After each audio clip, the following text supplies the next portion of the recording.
কাঁঠালের দিন শেষ, তরমুজের বাংলাদেশ, আর নয় আমেরিকা, আর নয় ইউরোপ। এখন আমাদের দিনাজপুর জেলার বিরল উপজেলাতেও তরমুজ চাষ হচ্ছে। ঘরে বসে এখন লাখ লাখ টাকা ইনকাম করতেছেন এই তরমুজ বাগানের মালিক সামিউল ভাই। কিভাবে তরমুজ চাষে আপনিও সফল হবেন এবং কিভাবে পরিচর্যা করবেন এবং এই বাগানটি বিরলের কোথায় অবস্থিত তা আজকের এই ভিডিওতে বিস্তারিত বলবো। হাই এভরিওয়ান, সবাই কেমন আছেন? আজকে আমি চলে যাচ্ছি তরমুজ বাগানে, তাই প্রচুর এক্সাইটেড, কারণ এতদিন তরমুজ খেলেও এই তরমুজ বাগান দেখিনি আমার জীবনে। তারপর সেজেগুজে রওনা দিয়ে দিলাম, এই আঁকাবাঁকা পথ দিয়ে যাচ্ছিলাম। তারপর সূর্য অস্ত দেখে ভীষণ ভালো লাগছিল, এত সুন্দর আমাদের বাংলার প্রকৃতি। তারপর তরমুজ বাগানের একদম কাছাকাছি চলে আসলাম। এখন আমি এই ছোট্ট গেট দিয়ে ভিতরে ঢুকে গেলাম। হ্যাঁ, এটাই সে তরমুজ বাগান। ভিতরে ঢুকে দেখলাম অনেকগুলা তরমুজ ঝুলে আছে, একেবারে বাম্পার ফলন। আসলে ভাইয়া সব তরমুজ বিক্রি করে দিছে আজকে, তাই তরমুজ খুব কম সংখ্যক দেখতে পেলাম। কিন্তু এর আগে যখন আসছিলাম অনেক তরমুজ ছিল। এই ছোট্ট জালিকা গুলো দিয়ে তরমুজ গুলোকে বেঁধে দেওয়া হয়। গাছগুলো দেখতে একটু কুমড়ো গাছের মতো লাগছিল।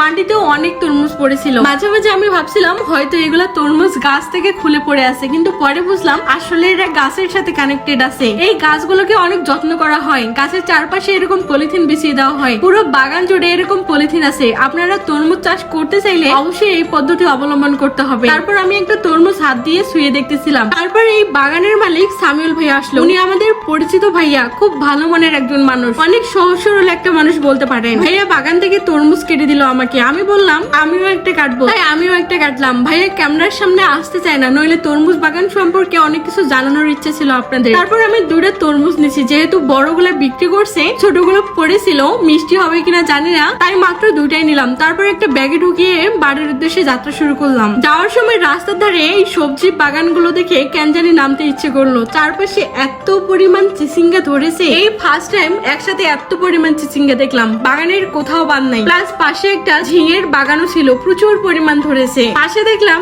এই চাচা ঘাস কাটতেছে। ওনাকে জিজ্ঞেস করলাম এই সবজি খেতে কেমন লাভ হয়। উনি একটু হতাশা প্রকাশ করলেন, বললেন খুব কম দাম, তাই ওরা এগুলো শুকাচ্ছে বিচি করার জন্য। ব্যাপারটা শুনে একটু হতবাক হলাম, কারণ বাজারে এগুলা 40 থেকে 50 টাকা কেজিতে কিনতে হয় আমাদের। আসলে মেইন কথা হলো যারা এগুলা নিয়ে ব্যবসা করে তারাই মূলত সিন্ডিকেট করে, অথচ আমাদের কৃষক ভাইরা এত কষ্ট করে চাষাবাদ করে ন্যায্য মূল্য পায় না। আজকের মতো এখানেই শেষ করলাম। বাংলাদেশের কোন প্রান্ত থেকে আপনি এই ভিডিওটি দেখতেছেন একটু কমেন্ট করে জানাবেন। আল্লাহ হাফেজ।